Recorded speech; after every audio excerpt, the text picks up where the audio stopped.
It never gets old. You know what? You just don't get tired of taking in this spectacular landscape from the comfort of this incredible ship, the Viking Octantis.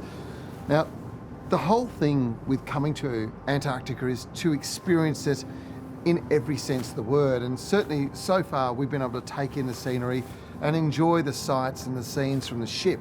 But today I am super excited because we're about to set foot on land. Landing onshore is not quite as simple as dragging the Zodiac out and motoring to land.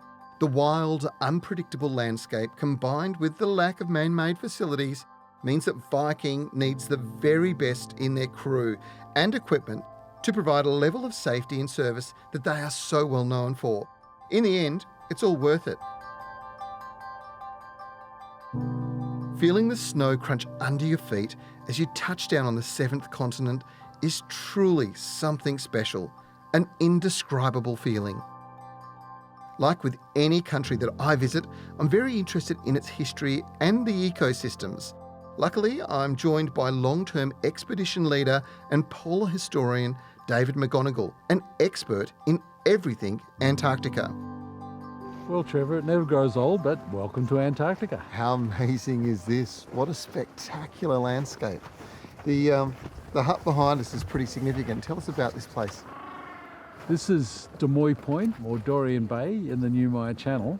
And it may not look like it, but that little hut behind you is actually an aircraft terminal. Wow. The British built this to use to ferry supplies down to Rothera Base, which is long further south, and it often got stuck in ice. Yep. So they had to actually fly supplies down. Wow. So what's even more unlikely is that snow cap you can see up there is actually the runway. So what did they do? Fly in with skis or something on the plane? So they had ski planes and they're just flying in. The guys were dragging the stuff up the hill, putting it on board. So living quarters, got cooking yeah. and it's all been left pretty much like they walked out yesterday. British Antarctic Heritage Trust do just a great job of looking after their historic buildings. Armed with ski poles and camera in tow, David leads me along the ice to a colony of very happy little gentoo penguins. Characterised by their striking orange beaks and white feathered caps, they are one of the most captivating species in the penguin family. The rocks here seem to be pretty important real estate. They are, because the penguins have to lay their eggs on rocks. They can't just lay it on snow. So they'll come in when it's all covered in snow and they'll just use their body heat to actually sink down till they get to the rocks, and then the first ones to lay the eggs are the ones that are the most advantage, because they'll have chicks earlier. The chicks will get to the stage where they fledge well before winter arrives, so they're ready to go back to sea. Looking around this brilliant landscape, you truly feel like you're in a different world. The White Plains combined with some of the tallest mountain ranges on Earth, as well as oceans teeming with life, to create the feeling of a continent so unique and different to anywhere else on the planet. David, how many different penguin species are out there? There's 17 different species of penguins.